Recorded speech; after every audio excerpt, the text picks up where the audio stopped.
প্রায় ৯,০০০ কিলোমিটার দূরে গাজার শিশুদের আর্তনাদ যেন ভেসে এলো নিউ ইয়র্কের হাডসন নদীর তীরে। তাই তো এই শহরের বুকেই জন্ম নিল এক নজিরবিহীন প্রতিবাদের ঢেউ, যে ঢেউয়ের নেতৃত্বে আছেন এক তরুণ রাজনীতিবিদ জোহরান মামদানি। তিনি যেন ভিন্ন কণ্ঠের, ভিন্ন মতের প্রতিধ্বনি হয়ে উঠেছেন।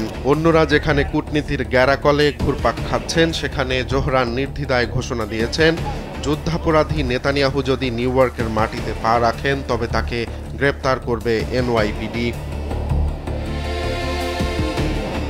এ বক্তব্য নিছক কোনো রাজনৈতিক স্ট্যান্ডবাজি নয়, বরং গাজার রক্তাক্ত বাস্তবতার বিপরীতে নিউ ইয়র্কের বিবেক জাগানো এক ডাক। স্যান্ডেলিনা সো, রূপচর্চায় আভিজাত্য।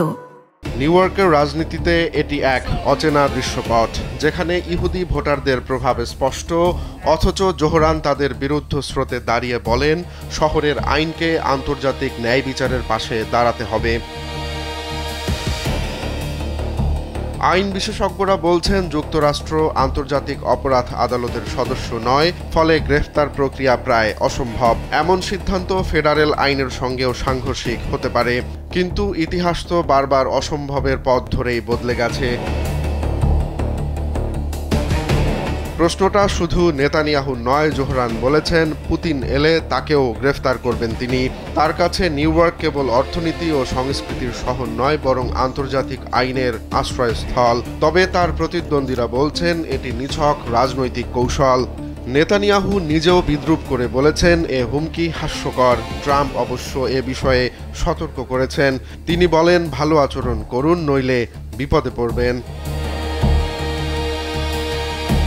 কিন্তু জোহরানের কণ্ঠে যেন শোনা যায় গাজার শোকগাথা, আর ধ্বংসস্তূপে ঘুমিয়ে আছে হাজারো স্বপ্ন।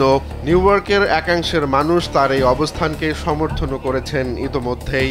জরিপে দেখা গেছে, ইসরায়েলি হামলা নিয়ে তার অবস্থান সাধারণ ভোটারদের হৃদয়ে ছুঁয়ে যাচ্ছে। শেষ পর্যন্ত হয়তো এনওয়াইপিডি বিমানবন্দরে হাতকড়া পরাবে না নেতানিয়াহুকে, কিন্তু জোহরান মামদানি যে প্রশ্ন ছুড়ে দিয়েছেন, ন্যায় বিচারের পথে শহরগুলো কি নীরব দর্শক হয়ে থাকবে, নাকি এগিয়ে আসবে সামনের সারিতে, তার উত্তর হয়তো সময় খুঁজে নেবে। রোমান্স তালুকদার, কালবেলা।